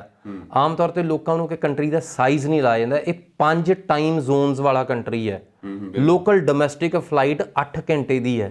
ਸੋ think about the size of a country. So ਸਾਡੇ ਕੋਲ ਇੰਨਾ ਵੱਡਾ ਸੋਚਿਆ ਨਹੀਂ ਜਾਂਦਾ। ਔਰ ਫਿਰ ਹਰ ਸਟੇਟ ਦੀ ਅਲੱਗ ਪਾਲਿਸੀ ਆ। ਸੋ ਇਮੀਗ੍ਰੇਸ਼ਨ ਬਾਕੀ ਕੰਟਰੀਜ਼ ਵਾਂਗੂ ਫੈਡਰਲ ਪਾਲਿਸੀ ਨਹੀਂ ਆ, ਇਹ ਹਰ ਸਟੇਟ ਦਾ ਅਲੱਗ-ਅਲੱਗ ਅਧਿਕਾਰ ਹੈ। ਪਰ ਮੋਟੇ ਤੌਰ ਤੇ ਫਿਰ ਉਹੀ ਗੱਲ ਕਿ ਤੁਸੀਂ ਅਮਰੀਕਾ ਤੋਂ ਕਿੰਨੇ ਲੋਕ ਅੱਜ ਤੱਕ ਵਾਪਸ ਆਉਂਦੇ ਵੇਖੇ ਆ। ਸੋ ਠੀਕ ਹੈ, ਅੱਜ ਤੈਨੂੰ ਕਾਗਜ਼ੀ ਰੂਪ 'ਚ ਪੱਕੇ ਨਹੀਂ ਹੋ ਰਹੇ, ਬਟ ਉੱਥੇ ਰਹਿਣ ਦਾ ਅਧਿਕਾਰ ਮਿਲਦਾ, ਉੱਥੇ ਸਾਰੇ ਮੌਲਿਕ ਹੱਕ ਮਿਲਦੇ ਆ। ਔਰ ਅਗਰ ਵੀਜ਼ਾਸ ਦੀ ਗੱਲ ਕਹੀਏ, ਬਹੁਤ ਸਾਰੇ ਸਾਨੂੰ ਸਭ ਨੂੰ ਭੁਲੇਖਾ ਹੈ ਕਿ ਸ਼ਾਇਦ ਜਿੱਦਾਂ ਮੈਂ ਪਹਿਲਾਂ ਦੱਸਿਆ ਕਿ ਟਰੰਪ ਗਵਰਨਮੈਂਟ ਨੇ ਘੱਟ ਵੀਜ਼ਾਸ ਦਿੱਤੇ ਆ, ਬਿਕੋਜ਼ ਇਹ ਇੱਕ ਕ੍ਰੀਏਟ ਇਸ ਤਰੀਕੇ ਨਾਲ ਕੀਤਾ ਗਿਆ ਕਿ ਸ਼ਾਇਦ ਟਰੰਪ ਗਵਰਨਮੈਂਟ ਨੇ ਘੱਟ ਵੀਜ਼ਾਸ ਇਸ਼ੂ ਕੀਤੇ ਆ। ਜਸਟ ਗੋ ਟੂ ਗੂਗਲ ਦੇ ਉੱਪਰ ਸਿਰਫ ਇਹਨਾਂ ਲਿਖੋ ਟਰੰਪ ਇਫੈਕਟ, ਇੱਕ ਪਰਸੈਂਟੇਜ ਲਿਖ ਦਿਓ 28%। ਤੁਹਾਡੇ ਅੱਗੇ ਅਖਬਾਰਾਂ ਦੀਆਂ ਨਿਊਜ਼ ਆਏਗੀ ਜਿਸ 'ਚ ਲਿਖਿਆ ਹੋਏਗਾ ਕਿ ਪਾਕਿਸਤਾਨ ਦੇ 40% ਵੀਜ਼ਾਸ ਘਟੇ ਤੇ ਇੰਡੀਆ ਦੇ 28% ਵੀਜ਼ਾਸ ਇਨਕਰੀਜ਼ ਹੋਏ ਪਿਛਲੀ ਗਵਰਨਮੈਂਟ ਤੋਂ। ਔਰ ਅਗਰ ਤੁਸੀਂ ਫਰਦਰ ਅੰਕੜਿਆਂ 'ਚ ਜਾਓਗੇ, ਤੁਸੀਂ ਵੇਖੋਗੇ ਇੰਡੀਅਨਸ ਨੂੰ 1 ਲੱਖ ਦੇ ਲਗਭਗ ਵੀਜ਼ਾ ਹਰ ਮਹੀਨੇ ਮਿਲਿਆ ਆ। ਸੋ ਇਹ ਹੁਣ ਛੋਟਾ ਨੰਬਰ ਤੇ ਹੈ ਨਹੀਂ। ਸੋ ਸਾਨੂੰ ਵੀ ਕ੍ਰੋਸਡ 10 ਮਿਲੀਅਨ 2018 ਦੇ ਵਿੱਚ ਸਾਡੇ 10 ਜਿਹਨੂੰ ਅਸੀਂ ਕਹਿੰਦੇ 10 ਲੱਖ ਤੋਂ ਵੱਧ ਵੀਜ਼ਾਸ ਗ੍ਰਾਂਟ ਹੋਏ ਆ। ਔਰ ਕੈਨੇਡਾ 'ਚ ਸਾਡਾ ਨੰਬਰ ਕਿੰਨਾ ਹੁੰਦਾ? 1.5 ਲੱਖ ਦਾ। ਸੋ ਤਾਂ ਹੀ ਮੈਂ ਕਹਿ ਰਿਹਾ ਸੀਗਾ ਕਿ ਉਹ ਤੋਂ ਕਈ ਗੁਣਾ ਵੱਧ ਹੈ। ਸੋ ਆਬਵੀਅਸਲੀ ਦਿਲ ਵੱਡਾ ਆ, ਬਟ ਉਹ ਜਿਹੜੀ ਪਾਲਿਸੀ ਬਾਹਰੋਂ ਦਿਸ ਰਹੀ ਆ ਉਹ ਸਾਨੂੰ ਹਮੇਸ਼ਾ ਡਰਾਉਣੀ ਲੱਗਦੀ ਕਿ ਸ਼ਾਇਦ ਕਿਤੇ ਨਾ ਕਿਤੇ ਮੁਸ਼ਕਿਲ ਹੈ। ਔਰ USA ਦਾ ਵੀਜ਼ਾ ਲੈਣਾ ਪੂਰੀ ਦੁਨੀਆ 'ਚ ਸਭ ਤੋਂ ਈਜ਼ੀ ਆ। ਸਭ ਨੂੰ ਲੱਗਦਾ ਕਿ ਇਹ ਮੁਸ਼ਕਿਲ ਹੈ, ਬਿਕੋਜ਼ ਬਾਕੀ ਹਰ ਅੰਬੈਸੀ ਦੇ ਵਿੱਚ ਤੁਸੀਂ ਢੇਰਾਂ ਕਾਗਜ਼ ਲਾਉਂਦੇ ਹੋ, 3600 ਤੁਸੀਂ ਫਾਈਲਾਂ ਨਾਲ ਲਾ ਕੇ ਜਾਂਦੇ ਹੋ। US ਅੰਬੈਸੀ ਨੂੰ ਤੁਹਾਨੂੰ ਪੜ੍ਹਨਾ ਆਉਂਦਾ ਆ। US ਅੰਬੈਸੀ ਤੁਹਾਡੇ ਨਾਲ ਗੱਲਬਾਤ ਕਰਕੇ ਹੀ ਵੀਜ਼ਾ ਦੇ ਦਿੰਦੀ ਹੈ। ਸੋ ਤੁਸੀਂ ਦੂਜੇ ਤਰੀਕੇ ਨਾਲ ਸੋਚੋ ਵੀ ਗੱਲੀ ਬਾਤੀ ਵੀਜ਼ਾ ਲੈਣ ਵਾਲੀ ਗੱਲ ਹੈ ਇਹ। ਸੋ ਇਹ 'ਚ ਮੁਸ਼ਕਿਲ ਕੁਛ ਨਹੀਂ ਆ, ਸਿਰਫ ਇਹ ਆ ਕਿ ਸਾਨੂੰ ਉਸ ਅੰਬੈਸੀ ਦੇ ਤੌਰ ਤਰੀਕੇ ਕੰਮ ਕਰਨ ਦੇ ਨਹੀਂ ਪਤਾ, ਜਿਹਦਾ ਕਰਕੇ ਸਾਨੂੰ ਉਹ ਡਰਾਉਣਾ ਲੱਗਦਾ ਆ। ਔਰ ਮੈਂ ਫਿਰ ਦੱਸ ਰਿਹਾ ਕਿ ਸਭ ਤੋਂ ਸੌਖੇ ਵੀਜ਼ਿਆਂ ਦੇ ਵਿੱਚੋਂ ਅਮਰੀਕਾ ਦਾ ਵੀਜ਼ਾ ਆ, ਸਭ ਤੋਂ ਆਸਾਨੀ ਨਾਲ ਮਿਲਦਾ ਆ। ਓਕੇ, ਸੋ ਅਸੀਂ ਸਰ ਗੱਲ ਕਰ ਲਈ USA ਦੀ, ਅਸੀਂ ਗੱਲ ਕਰ ਲਈ ਹੁਣ ਕੈਨੇਡਾ ਦੀ। ਕੋਈ ਹੋਰ ਕੰਟਰੀ ਵੀ ਹੈ ਜੋ ਮੁਕਾਬਲਾ ਰੱਖ ਰਹੀ ਹੈ ਤੇ ਕਿ ਹਵਾਈ ਉੱਡਦੀਆਂ ਕਿ ਹਾਂ ਵੀ ਬਾਕੀ ਫਲਾਣੀ ਕੰਟਰੀ ਵਿੱਚ ਤੁਸੀਂ ਜਾ ਸਕਦੇ ਹੋ ਜਾਂ ਫਿਰ ਪੱਕੇ ਹੋ ਸਕਦੇ ਹੋ? ਨਹੀਂ, ਅਸਲ 'ਚ ਜਿਹਨੇ ਅਗਰ ਲੋਕਡਾਊਨ ਤੋਂ ਪਹਿਲਾਂ ਇਸ ਸਥਿਤੀ ਦਾ ਸਭ ਤੋਂ ਭਰਪੂਰ ਫਾਇਦਾ ਲਿਆ ਉਹ ਇੰਗਲੈਂਡ ਆ, ਯੂਨਾਈਟਿਡ ਕਿੰਗਡਮ ਹੈ। UK ਬੇਸਿਕਲੀ ਇਸ ਰੂਪ 'ਚ ਉੱਭਰਿਆ ਆ ਕਿ UK ਆਉਣ ਵਾਲੇ ਬਹੁਤ ਸਾਲਾਂ ਦੇ ਵਿੱਚ UK ਇੱਕ ਸਟੈਬਲਾਈਜ਼ਡ ਇੰਟਰਨੈਸ਼ਨਲ ਐਜੂਕੇਸ਼ਨ ਡੈਸਟੀਨੇਸ਼ਨ ਵਜੋਂ ਰਹੇਗਾ। ਸੋ UK ਦੇ ਵਿੱਚ ਬਦਲਾਅ ਕੀ ਆ? UK ਨੇ ਬੇਸਿਕਲੀ ਯੂਰਪੀਅਨ ਯੂਨੀਅਨ ਦਾ ਸਾਥ ਛੱਡਿਆ। ਸੋ ਯੂਰਪੀਅਨ ਯੂਨੀਅਨ ਦੇ ਨਾਲੋਂ ਹਰ ਕਰਾਰ ਜਿਹੜਾ ਟੁੱਟ ਰਿਹਾ ਆ ਉਹ 31 ਦਸੰਬਰ 2020 ਤੱਕ ਖਤਮ ਹੋ ਰਿਹਾ ਹੈ। ਔਰ ਤੁਸੀਂ ਵੇਖੋਗੇ ਕਿ 1 ਜਨਵਰੀ 2021 ਤੋਂ UK ਨੇ ਆਪਣੀ point based immigration policy launch ਕਰਤੀ ਹੈ। ਸੋ ਯੂਰਪੀਅਨ ਯੂਨੀਅਨ ਦਾ ਬੇਸਿਕਲੀ ਮਤਲਬ ਕੀ ਹੁੰਦਾ? ਯੂਰਪੀਅਨ ਯੂਨੀਅਨ ਇੱਕ ਟ੍ਰੇਡ ਬਲੌਕ ਆ ਜਿਹਦੇ 'ਚ ਕਿ ਜਿੰਨੇ ਮੈਂਬਰ ਕੰਟਰੀਜ਼ ਆ ਉਹ ਸਾਰੇ ਆਪਣੀਆਂ ਜ਼ਰੂਰਤਾਂ ਇੱਕ ਦੂਸਰੇ ਤੋਂ ਪੂਰੀਆਂ ਕਰਦੇ ਆ। ਚਾਹੇ ਉਹ ਲਾਈਕ ਏਮਪਲੋਇਮੈਂਟ ਦੇ ਖੇਤਰ 'ਚ ਹੋਵੇ, HR ਦੇ ਵਿੱਚ ਹੋਵੇ, ਚਾਹੇ ਉਹ ਸਮਾਨਾਂ ਦੇ ਵਿੱਚ ਹੋਵੇ, ਚਾਹੇ ਕੋਈ ਵੀ ਚੀਜ਼ ਹੋਵੇ, ਟੈਕਨੋਲੋਜੀ ਹੋਵੇ, ਉਹ ਹਰ ਇੱਕ ਚੀਜ਼ ਅਸੀਂ ਲੋਕਲੀ ਹਮੇਸ਼ਾ ਪ੍ਰੋਕਿਓਰ ਕਰਨੀ ਆ, ਲੋਕਲ ਹੀ ਅਸੀਂ ਹਾਸਲ ਕਰਨੀ ਆ। ਬਟ ਜਦੋਂ ਯੂਰਪੀਅਨ ਯੂਨੀਅਨ ਦਾ ਸਾਥ ਛੱਡਿਆ ਗਿਆ, ਉਹਦਾ ਮਤਲਬ ਇਹ ਹੋ ਗਿਆ ਕਿ ਉਹ ਵਾਲੀ ਖਾਨਾ ਪੂਰਤੀ ਹੁਣ ਸਾਊਥ ਏਸ਼ੀਆ ਤੋਂ ਹੋਏਗੀ। ਸੋ ਉਹਦੇ 'ਚ ਸਾਡਾ ਨੰਬਰ ਆਏਗਾ। ਔਰ ਆਬਵੀਅਸਲੀ ਇਸੇ ਤਹਿਤ ਹੀ UK ਨੇ ਵੀ USA ਵਾਲੀ ਪਾਲਿਸੀ ਦੇ ਉੱਪਰ ਕੰਮ ਕੀਤਾ। UK ਨੇ ਕੀ ਕੀਤਾ? ਇੱਕ ਕੁਝ ਹਿੱਸਾ ਉਹਨੇ ਲਿਆ ਕੈਨੇਡਾ ਤੋਂ, ਕੁਝ ਹਿੱਸਾ ਲਿਆ ਉਹਨੇ ਆਸਟ੍ਰੇਲੀਆ ਤੋਂ, ਕੁਝ ਹਿੱਸਾ ਲਿਆ ਉਹਨੇ ਅਮਰੀਕਾ ਤੋਂ। ਸੋ ਸਾਰਿਆਂ ਨੂੰ ਰਲਾ ਕੇ ਇੱਕ ਪਾਲਿਸੀ ਬਣਾਈ ਜਿਹਨੂੰ ਅਸੀਂ ਕਹਿੰਦੇ ਹੋ ਕਿ ਇੰਟੈਲੈਕਚੁਅਲ ਮਾਈਂਡ ਡਰੇਨ ਕਰਨਾ, ਉਹ ਪੀਆਰ ਦਾ ਹਿੱਸਾ ਹੋ ਗਿਆ।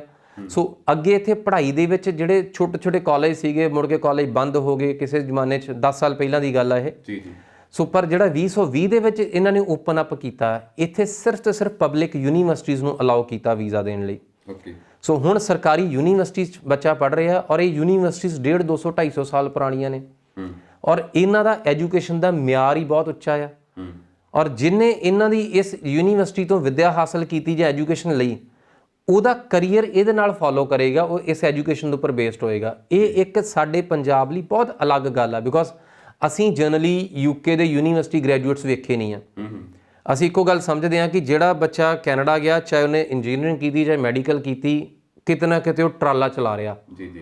ਸੋ ਇਸੇ ਤਰੀਕੇ ਜਿਹੜੇ ਬੱਚੇ ਆਸਟ੍ਰੇਲੀਆ ਗਏ, ਚਾਹੇ ਉਹਨਾਂ ਨੇ ਕੋਈ ਵੀ ਐਜੂਕੇਸ਼ਨ ਲਈ, ਉਹ ਇੱਕ ਵਾਰੀ ਉਹਨਾਂ ਦਾ ਲਾਈਫ 'ਚ ਸਟੀਅਰਿੰਗ ਟੈਕਸੀ ਦਾ ਹੱਥ ਆਇਆ ਆ, ਉਸ ਤੋਂ ਬਾਅਦ ਕਿਸੇ ਦਾ ਕਰੀਅਰ ਕੁਛ ਆ, ਕਿਸੇ ਦਾ ਕਰੀਅਰ ਕੁਛ ਆ। ਬਟ ਇੰਗਲੈਂਡ ਦੇ ਵਿੱਚ ਜਿਹੜੀ ਐਜੂਕੇਸ਼ਨ ਹੈ, ਉਹ ਤੁਹਾਡੇ ਕਰੀਅਰ ਦੇ ਨਾਲ ਸਾਬਤ ਤੁਹਾਡੇ ਉਹ ਸਾਥ ਦੇਗੀ। ਸੋ ਤੁਸੀਂ ਬਹੁਤ ਸਾਰੀਆਂ ਸ਼ਖਸੀਅਤਾਂ ਇੰਡੀਆ ਦੀਆਂ ਜਾਂ ਵੇਖੋਗੇ ਜਿਹੜੀਆਂ ਇੰਗਲੈਂਡ ਯੂਨੀਵਰਸਿਟੀਜ਼ ਵਿੱਚ ਪੜ੍ਹੀਆਂ ਨੇ ਔਰ ਇੱਥੇ ਬਹੁਤ ਤਕੜਾ ਮੁਕਾਮ ਹਾਸਲ ਕੀਤਾ, ਜਿੱਦਾਂ ਕਿ ਡਾਕਟਰ ਮਨਮੋਹਨ ਸਿੰਘ ਨੇ, he is a UK university graduate. So ਬਹੁਤ ਸਾਰੇ ਜਿਹੜੇ ਸਾਡੇ ਇੰਡੀਆ ਦੇ ਉਦਯੋਗਪਤੀ ਆ, ਇੰਡੀਆ ਦੇ ਤਕੜੇ ਬਿਜ਼ਨਸਮੈਨ ਆ, ਬਿਜ਼ਨਸ ਟਾਈਕੂਨਸ ਆ, ਇਹਨਾਂ ਦੇ ਬੱਚੇ ਜਾਂ ਅਮਰੀਕਾ ਪੜ੍ਹਦੇ ਆ ਜਾਂ ਇਹਨਾਂ ਦੇ ਬੱਚੇ ਇੰਗਲੈਂਡ ਪੜ੍ਹਦੇ ਆ। ਔਰ ਐਜ਼ ਏ ਪਾਲਿਸੀ ਹੁਣ ਪੜ੍ਹਾਈ ਦੇ ਨਾਲ ਕੰਮ ਤੋਂ ਬਾਅਦ ਇੰਗਲੈਂਡ ਨੇ ਡਿਗਰੀ ਤੋਂ ਬਾਅਦ 2 ਸਾਲ ਦਾ ਵਰਕ ਪਰਮਿਟ ਸ਼ੁਰੂ ਕਰਤਾ ਔਰ 1 ਜਨਵਰੀ ਤੋਂ ਪੀਆਰ ਪਾਲਿਸੀ ਸ਼ੁਰੂ ਕਰਤੀ। ਔਰ ਤੁਸੀਂ ਵੇਖੋਗੇ ਆਉਣ ਵਾਲੇ ਕੁਝ ਸਾਲਾਂ ਦੇ ਵਿੱਚ ਇੰਗਲੈਂਡ ਐਜੂਕੇਸ਼ਨ ਇੰਡਸਟਰੀ ਦੇ ਵਿੱਚ ਮੋਹਰੀ ਹੋ ਜਾਣਾ। ਸੋ ਇਹ ਬਹੁਤ ਵੱਡਾ ਫਰਕ ਹੈ ਕਿ ਬਿਕੋਜ਼ ਇੰਗਲੈਂਡ ਨੇ ਕਦੀ ਵੀ ਇੰਨਾ ਕੁਆਲਿਟੀ ਤੇ ਜ਼ੋਰ ਨਹੀਂ ਦਿੱਤਾ ਸੀ ਜਿੰਨਾ ਕਿ ਹੁਣ। ਅਸੀਂ ਕਹਿ ਸਕਦੇ ਹਾਂ ਕਿ ਹਾਂ ਵੀ ਜਿਹੜੇ ਸਟੂਡੈਂਟਸ ਨੇ ਹੁਣ ਕੈਨੇਡਾ ਦੇ ਨਾਲ ਨਾਲ ਉਹਨਾਂ ਦੀ ਇੱਕ ਹੋਰ ਵਧੀਆ ਚੁਆਇਸ ਖੜੀ ਹੋ ਰਹੀ ਹੈ ਯੂਕੇ ਦੇ। ਇਹ ਉਸ ਤੋਂ ਬਹੁਤ ਬਿਹਤਰ ਹੈ ਬਿਕੋਜ਼ ਕੈਨੇਡਾ ਦੇ ਵਿੱਚ ਠੀਕ ਹੈ ਤੁਸੀਂ ਪੀਆਰ ਨੂੰ ਮੁੱਖ ਰੱਖ ਕੇ ਅੱਗੇ ਚੱਲਦੇ ਹੋ, ਪਰ ਇੰਗਲੈਂਡ ਦੇ ਵਿੱਚ ਤੁਸੀਂ ਆਪਣੇ ਕਰੀਅਰ ਨੂੰ ਫੋਕਸ ਕਰਕੇ ਚੱਲ ਰਹੇ ਹੋ। ਇਹ ਤੁਹਾਡੇ ਜ਼ਮੀਨ ਅਸਮਾਨ ਦਾ ਫਰਕ ਆ ਦੋਨਾਂ 'ਚ। ਪਰ ਅਗਰ ਗੱਲ ਕਰੀਏ ਯੂਕੇ ਦੇ ਵਿੱਚ ਪੀਆਰ ਦੀ, ਤਾਂ ਉਹਦਾ ਕੀ ਰਹੇਗਾ? ਯੂਕੇ ਦੇ ਵਿੱਚ ਜਿੱਦਾਂ ਦੱਸਿਆ ਪੜ੍ਹਾਈ ਨਾਲ ਬੱਚਿਆਂ ਨੂੰ ਕੰਮ ਕਰਨਾ ਅਲਾਉਡ ਹੈ। ਉਸ ਤੋਂ ਬਾਅਦ ਯੂਕੇ ਦੇ ਵਿੱਚ ਪੜ੍ਹਾਈ ਤੋਂ ਬਾਅਦ 2 ਸਾਲ ਦਾ ਵਰਕ ਪਰਮਿਟ ਆ। ਇੱਕ ਗੱਲ ਬਹੁਤ ਸਾਫ਼ ਸਪਸ਼ਟ ਸ਼ਬਦਾਂ 'ਚ ਸਮਝ ਲਓ ਕਿ ਜਿਹੜਾ ਵੀ ਕੰਟਰੀ ਕੋਈ ਪੀਆਰ ਦਿੰਦਾ ਆ, ਇਹ ਹਮੇਸ਼ਾ ਕਮਾਊ ਪੁੱਤਰ ਨੂੰ ਰੱਖੂਗਾ। ਚਾਹੇ ਅਮਰੀਕਾ ਹੋਵੇ, ਪੀਆਰ ਜਾਂ ਗ੍ਰੀਨ ਕਾਰਡ ਕਿਹਦਾ ਪੈਣਾ ਆ? ਜਿਹਦੇ ਕੋਲ ਜੌਬ ਚੰਗੀ ਆ। ਕੈਨੇਡਾ ਦੇ ਵਿੱਚ ਵੀ ਜਦ ਤੱਕ ਤੁਹਾਡੇ ਕੋਲ ਜੌਬ ਨਹੀਂ ਹੁੰਦੀ ਤਦ ਤੱਕ ਤੁਹਾਨੂੰ ਪੀਆਰ ਨਹੀਂ ਮਿਲਦੀ। ਸੇਮ ਆਸਟ੍ਰੇਲੀਆ 'ਚ ਜਾਂ ਨਿਊਜ਼ੀਲੈਂਡ 'ਚ ਆ। ਸੋ ਇੰਗਲੈਂਡ ਦੇ ਵਿੱਚ ਵੀ ਅਗਰ ਬੱਚੇ ਜੌਬ ਹਾਸਲ ਕਰ ਲੈਣਗੇ ਤਾਂ, ਔਰ ਯੂਰਪੀਅਨ ਯੂਨੀਅਨ ਦਾ ਪੁਰਾਣਾ ਕਾਨੂੰਨ ਹੈ ਕਿ ਜਿਹੜਾ 4-5 ਸਾਲ ਜੌਬ ਕਰ ਗਿਆ, ਲੀਗਲੀ ਜੌਬ ਕਰ ਗਿਆ, ਉਹਦੀ ਇੰਡੈਫੀਨਿਟ ਸਟੇ ਹੋਗੀ ਜਾਂ ਉਹਨੂੰ ਪੀਆਰ ਕਹਿ ਲਓ। ਸੋ ਇਹ ਪੀਆਰ ਦਾ ਰਸਤਾ ਖੁੱਲ੍ਹ ਗਿਆ ਸਮਝੋ ਇੰਗਲੈਂਡ ਦੇ ਵਿੱਚ ਵੀ। ਔਰ ਹੌਲੀ ਹੌਲੀ ਤੁਸੀਂ ਵੇਖੋਗੇ ਪਾਲਿਸੀਜ਼ ਹੋਰ ਫਰੈਂਡਲੀ ਹੋਣਗੀਆਂ, ਪਾਲਿਸੀਜ਼ ਹੋਰ ਫਰੈਂਡਲੀ ਹੋਣਗੀਆਂ ਪੀਆਰ ਦੇ ਰਿਲੇਟਡ। ਸੋ ਜਿਹੜੇ ਚੰਗੇ ਇੰਟੈਲੈਕਚੁਅਲ ਮਾਈਂਡ ਆ, ਜਿਹੜੇ ਯੂਨੀਵਰਸਿਟੀ ਗ੍ਰੈਜੂਏਟਸ ਹੋਣਗੇ, ਇੰਗਲੈਂਡ ਚਾਹੂਗਾ ਕਿ ਉਹਨਾਂ ਨੂੰ ਉੱਥੇ ਅਬਜ਼ੋਰਵ ਕਰੀਏ ਔਰ ਉੱਥੇ ਹੀ ਉਹਨਾਂ ਨੂੰ ਜੌਬਸ ਮਿਲਣ। ਸੋ ਇਹ ਜਿਹੜੀ ਅਸੀਂ ਗੱਲਬਾਤ ਕੀਤੀ ਕਰ ਲਈ, ਸਟੂਡੈਂਟ ਬੇਸ ਗੱਲ ਕਰ ਲਈ ਜਾਂ ਵੈਸੇ ਗੱਲ ਕਰ ਲਈ, ਪਰ ਕਾਫੀ ਸਾਰੇ ਦੋਸਤ ਨੇ ਜੋ ਸਿੰਪਲੀ ਟੂਰਿਸਟ ਬੇਸ ਤੇ ਜਾਣਾ ਚਾਹੁੰਦੇ ਨੇ ਜਾਂ ਫਿਰ ਆਪਣੇ ਦੋਸਤਾਂ ਨੂੰ, ਭੈਣ ਭਰਾਵਾਂ ਨੂੰ ਮਿਲਣਾ ਜਾਣਾ ਚਾਹੁੰਦੇ ਨੇ। ਸੋ ਉਹਨਾਂ ਲਈ ਕੀ ਹਿਸਾਬ ਕਿਤਾਬ ਹੈ ਕਿ ਹਾਂ ਵੀ ਖੁੱਲ੍ਹ ਗਏ ਨੇ ਵੀਜ਼ਾ ਕਿ ਉਹ ਅਪਲਾਈ ਕਰ ਸਕਦੇ ਨੇ? ਆਲਮੋਸਟ ਇਹਦੇ ਉੱਪਰ ਥੋੜਾ ਜਿਹਾ ਹਾਲੇ ਡਰ ਹੈ ਬਿਕੋਜ਼ ਜਦ ਤੱਕ ਤੁਹਾਡੇ ਮਾਸਕ ਨਹੀਂ ਉੱਪਰ ਉਤਰਦੇ ਤਦ ਤੱਕ ਜਿਹਨੂੰ ਅਸੀਂ ਟੂਰਿਜ਼ਮ ਕਹਿੰਦੇ ਆ ਉਹਦੇ ਉੱਪਰ ਥੋੜਾ ਜਿਹਾ ਹਾਲੇ ਖਤਰਾ ਰਹੇਗਾ। ਔਰ ਉਮੀਦ ਕੀਤੀ ਜਾਂਦੀ ਹੈ ਕਿ ਨਵੰਬਰ ਐਂਡ 'ਚ ਜਾਂ ਦਸੰਬਰ ਦੇ ਵਿੱਚ ਇਹ ਓਪਨ ਅਪ ਹੋ ਜਾਣਾ ਆ।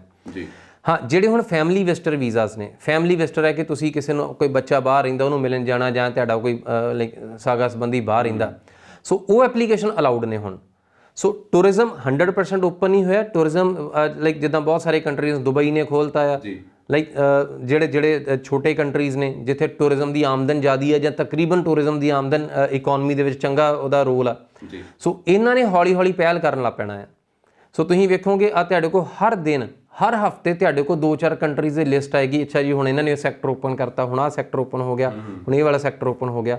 ਸੋ ਇਹ ਜਿਹੜਾ ਡਰ ਆ ਹੌਲੀ ਹੌਲੀ ਤਕਰੀਬਨ ਉਤਰ ਗਿਆ ਹੁਣ, ਕਿਉਂਕਿ ਸਭ ਨੂੰ ਸੀਗਾ ਵੀ ਬਿਕੋਜ਼ ਇਹ ਜ਼ਰੂਰਤ ਤੋਂ ਜ਼ਿਆਦਾ ਡਰਾਇਆ ਵੀ ਗਿਆ ਕਿ ਬਹੁਤ ਸਾਰੀਆਂ ਗਵਰਨਮੈਂਟਾਂ ਨੇ ਆਪਣੀ ਮਨਮਰਜ਼ੀ ਕਰਨੀ ਸੀ। ਸੋ ਇਹ ਇੱਕ ਤਰੀਕਾ ਰੱਖਿਆ ਗਿਆ ਕਿ ਇਹਦਾ ਡਰ ਪਾਓ ਤੇ ਜੋ ਮਰਜ਼ੀ ਕਰੋ।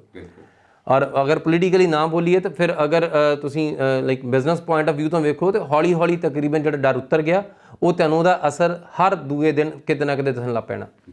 ਸੋ ਅਰਵਿੰਦਰਪਾਲ ਜੀ, ਤੁਸੀਂ ਸਾਡੇ ਸਟੂਡੀਓ ਵਿੱਚ ਆਏ, ਕਾਫੀ ਵਧੀਆ ਸਾਡੀ ਸਾਰੀ ਜਾਣਕਾਰੀ ਸਾਡੇ ਸਾਰੇ ਦਰਸ਼ਕਾਂ ਨਾਲ ਸਾਂਝੀ ਕੀਤੀ। ਜਾਂਦੇ ਜਾਂਦੇ ਇੱਕ ਅਹਿਮ ਸਵਾਲ ਮੈਂ ਪੁੱਛਣਾ ਚਾਹਾਂਗਾ ਕਿ ਕਾਫੀ ਸਾਰੇ ਦੋਸਤ ਨੇ ਜਿਹਨਾਂ ਦੇ ਮਨ ਵਿੱਚ ਹਊਆ ਰਹਿੰਦਾ ਕਿ ਮੇਰੀ ਫਾਈਲ ਸ਼ਾਇਦ ਨਹੀਂ ਲੱਗੇਗੀ, ਤਾਂ ਉਹ ਨਾ ਇਲੀਗਲ ਰਾਹ ਅਪਣਾਉਂਦੇ ਨੇ। ਸੋ ਉਹਨੇ ਸਾਰੇ ਜਿਹੜੇ ਸਾਡੇ ਦੋਸਤਾਂ ਨੇ ਉਹਨਾਂ ਨੂੰ ਤੁਸੀਂ ਕੁਝ ਮੈਸੇਜ ਦੇਣਾ ਚਾਹੁੰਦੇ ਹੋ ਕਿ ਕਿਵੇਂ ਅਪਲਾਈ ਕਰਨ ਤਾਂ ਜੋ ਉਹ ਇੱਕ ਗਲਤ ਰਾਹ 'ਤੇ ਨਾ ਚੱਲ ਪੈਣ?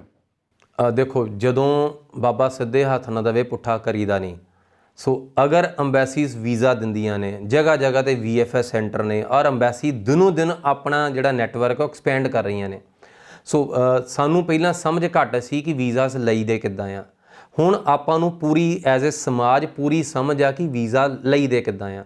ਸੋ ਇਸ ਕਰਕੇ ਜਿਹੜੇ ਇਲੀਗਲ ਜਿਹੜਾ ਰੂਟ ਹੈ ਉਹ ਹੈਗਾ ਟਰੈਵਲ ਮਾਫੀਆ। ਜਿੱਦਾਂ ਮਾਫੀਆ ਹਰ ਧੰਦੇ ਦੇ ਵਿੱਚ ਆ, ਚਾਹੇ ਉਹ ਡਰੱਗਸ ਵਿੱਚ ਆ, ਚਾਹੇ ਉਹ ਮਨੀ 'ਚ ਆ, ਚਾਹੇ ਲਾਂਡਰਿੰਗ 'ਚ ਆ, ਕਿਸੇ ਪਾਸੇ ਨੂੰ ਵੀ ਚੱਲ ਜਾਓ। ਸੋ ਇਹ ਟਰੈਵਲ ਮਾਫੀਆ ਆ ਜਿਹੜਾ ਬੰਦੇ ਸਮਗਲ ਕਰਦਾ ਆ, ਔਰ ਉਹਦੇ ਵਿੱਚ ਬੰਦੇ ਨਹੀਂ ਜਾਂਦੇ, ਨਗ ਜਾਂਦੇ ਆ ਕਿ 20 ਚੱਲੇ ਸੀ 15 ਅੱਪੜ ਗਏ ਤੇ 15 ਦੇ ਪੈਸੇ ਲੈ ਲਓ। ਉਹ 5 ਜਾਨਾਂ ਰਾਹ 'ਚ ਕਿੱਥੇ ਜਾਂਦੀਆਂ ਨੇ ਤੁਹਾਨੂੰ ਨਹੀਂ ਪਤਾ। ਸੋ ਇੱਥੇ ਰੋਜ਼ ਪਤਾ ਨਹੀਂ ਕਿੰਨੇ ਕੁ ਪਨਾਮਾ ਕਾਂਡ, ਕਿੰਨੇ ਕੁ ਮਾਲਟਾ ਕਾਂਡ ਹੁੰਦੇ ਆ, ਔਰ ਇਹਨਾਂ ਦੀ ਜਾਣਕਾਰੀ ਤੁਹਾਨੂੰ ਹਮੇਸ਼ਾ ਜਿਹੜੇ ਕੋਈ ਲੋਕ ਜਿੰਦਾ ਬਚ ਗਏ ਉਹਨਾਂ ਦੀ ਜ਼ੁਬਾਨੀ ਸੁਣਨ ਨੂੰ ਮਿਲਦੀ ਆ। ਸੋ ਆਪਣੀਆਂ ਜਾਨਾਂ ਆ, ਇਹਨਾਂ ਨੂੰ ਕੀਮਤੀ ਸਮਝੋ, ਇਹਨਾਂ ਨੂੰ ਨਗ ਨਹੀਂ ਸਮਝੋ। ਸੋ ਚੰਗੇ ਤਰੀਕੇ ਨਾਲ ਅਪਲਾਈ ਕਰੋ। ਕਿਤੇ ਨਹੀਂ ਦੁਨੀਆ ਉੱਜੜ ਚੱਲੀ, ਕਿਤੇ ਨਹੀਂ ਵੀਜ਼ੇ ਮੁੱਕ ਚੱਲੇ। ਕੋਈ ਐਸਾ ਦਿਨ ਨਹੀਂ ਹੈਗਾ ਕਿ ਜਿੱਦੇ ਕਿ ਬੰਦਾ ਕਹੇ ਕਿ ਮੇਰੇ ਕੋਲ ਨਹੀਂ ਜਾ ਹੋਇਆ ਤਾਂ ਦੁਨੀਆ ਖਤਮ ਹੋ ਜਾਏਗੀ। ਸੋ ਇੱਥੇ ਬੇਬੇ ਦੇ ਪ੍ਰਸ਼ਾਦੇ ਕਦੀ ਨਹੀਂ ਮੁੱਕਣੇ, ਇੱਥੇ ਵੀ ਦੁਨੀਆ ਵੱਸਦੀ ਹੈ ਇਸੇ ਤਰੀਕੇ ਨਾਲ ਹੀ। ਸੋ ਹੱਸਦੇ ਵਸਦੇ ਰਹੋ, ਜਿਉਂਦੇ ਰਹੋ, ਚੜ੍ਹਦੀ ਕਲਾ 'ਚ ਰਹੋ। ਸੋ ਇਹ ਸਨ ਸਾਡੇ ਨਾਲ ਮੌਜੂਦ ਅਰਵਿੰਦਰਪਾਲ ਸਿੰਘ ਜੀ, ਜਿਨ੍ਹਾਂ ਨੇ ਸਾਨੂੰ ਬਹੁਤ ਵਧੀਆ ਤੇ ਸਟੀਕ ਜਾਣਕਾਰੀ ਦਿੱਤੀ ਬਾਹਰ ਜਾਣ ਦੇ ਲਈ। ਸੋ ਇਸੇ ਤਰ੍ਹਾਂ ਹੋਰ ਵੀ ਵਿਸ਼ਿਆਂ ਦੇ ਨਾਲ ਦੁਬਾਰਾ ਤੁਹਾਡੇ ਨਾਲ ਮੁਲਾਕਾਤ ਹੁੰਦੀ ਰਹੇਗੀ ਪ੍ਰੋਗਰਾਮ ਪੰਜਾਬ ਚਰਚਾ ਦੇ ਵਿੱਚ। ਤੁਸੀਂ ਵੇਖਦੇ ਰਹੋ ਪੰਜਾਬ ਮੇਲ USA TV।